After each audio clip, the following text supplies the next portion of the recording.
नमस्कार, आप देख रहे हैं इनसाइडर लाइव और मैं हूं आपके साथ पूजा। चुनाव और राजनीति में धर्म एक अनिवार्य मुद्दा बनता जा रहा है। बिहार में तो बिना चुनाव भी राजनीति और धर्म एक दूसरे से टकराते ही रहते हैं, कभी छुट्टियों की शक्ल में तो कभी बयानों की खनखनाहट में। पिछले दिनों में बिहार सरकार में मंत्री श्रवण कुमार ने भाजपा पर हमला करते हुए कहा था कि ये लोग तो खुद दे दो राम दिला दो राम, तो 2024 में वापस से सांसद बना दो राम में लगे हुए हैं। तो दूसरी ओर प्रशांत किशोर ने नीतीश कुमार की तुलना कुंभकर्ण से कर दी है। यानी बिहार में होना तो सियासी महाभारत है, लेकिन नेताओं ने इसके पात्र रामायण से चुने हैं। दरअसल प्रशांत किशोर का नीतीश कुमार पर यह ताजा हमला उस मांग पर आया है जिसमें नीतीश कुमार को बिहार के लिए विशेष राज्य का दर्जा चाहिए। प्रशांत किशोर ने कुंभकर्ण की पेटेंट विशेष नींद का जिक्र करते हुए कहा है कि नीतीश कुमार जब भाजपा के साथ सत्ता में रहते हैं तो कंबल ओढ़कर क्यों सोए रहते हैं। इनको ये सूट करता है कि जब आप केंद्र की सरकार में नहीं है तो केंद्र पर दोषारोपण करिए। अभी नीतीश कुमार की कुछ दिन पहले कुंभकर्ण की निद्रा टूटी और कहा कि बिहार को विशेष राज्य का दर्जा मिलने के लिए आंदोलन होना चाहिए। कोई उनसे पूछने वाला नहीं है कि आप जो 18 सालों तक मुख्यमंत्री रहे उसमें से 15 सालों तक तो बीजेपी के साथ ही सीएम रहे। साल 2017 से लेकर 2022 तक एनडीए की सरकार बिहार में भी थी और केंद्र में भी थी।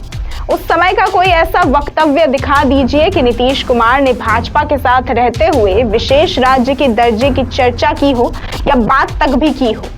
ये राजनीति में करने वाले लोगों को सूट करता है कि जब केंद्र की सरकार में आप नहीं है तो केंद्र पर दोषारोपण कर दिया।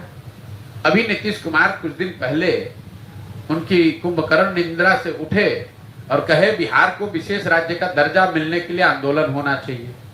कोई उनसे ये पूछने वाला नहीं है कि भाई जो आप 18 साल मुख्यमंत्री रहे, इस 18 साल में 15 साल तो आप भाजपा के साथ ही मुख्यमंत्री रहे हैं।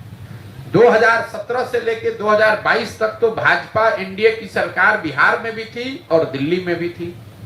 जरा आप हमको पत्रकार होने के नाते कोई ऐसी खबर, एक कोई वक्तव्य दिखा दीजिए जब नीतीश कुमार ने भाजपा के साथ रहते हुए विशेष राज्य की बात की हो, चर्चा की हो। दरभंगा के केवटी प्रखंड में पत्रकारों से बातचीत में प्रशांत किशोर ने आगे कहा कि नीतीश कुमार की पार्टी के किसी नेता ने संसद में कहा हो कि बिहार को विशेष राज्य का दर्जा मिलना चाहिए। उस समय उनकी पार्टी के नेता संसद में खड़े होकर मोदी का महिमा मंडान कर रहे थे। आज जब लालटेन के साथ आ गए तो भाजपा पर दोषारोपण कर रहे हैं। 2 महीने के बाद भाजपा के साथ यह आदमी आ जाएगा तो लालटेन को गाली देने लगेगा। नीतीश कुमार का चरित्र इस राज्य के लोगों ने तो बहुत देख लिया और अब झांसे में आने वाले नहीं हैं। ये नीतीश कुमार के राजनीतिक करियर का अंतिम दौर चल रहा है। कोई मुझे नीतीश कुमार के पार्टी का नेता बता दीजिए कि संसद में खड़े होकर उसने कहा कि भाई बिहार में विशेष राज्य का दर्जा मिलना चाहिए। उस समय उनके पार्टी के नेता संसद में खड़े होकर मोदी जी का महिमा मंडन कर रहे थे, उनको महामानव बता रहे थे। आज जब लालटेन के साथ आ गए तो अब भाजपा पर दोषारोपण कर रहे हैं। 2 महीना के बाद भाजपा के साथ ये आदमी आ जाएगा तो फिर लालटेन को गाली देने लगेगा। नीतीश कुमार का चरित्र तो कम से कम इस राज्य के लोगों ने बहुत देख लिया, अब झांसा में आने वाले नहीं है। ये नीतीश कुमार के राजनीतिक करियर का अंतिम दौर चल रहा है। ऐसी ही तमाम खबरों और जानकारियों के लिए देखते रहें इनसाइडर लाइव।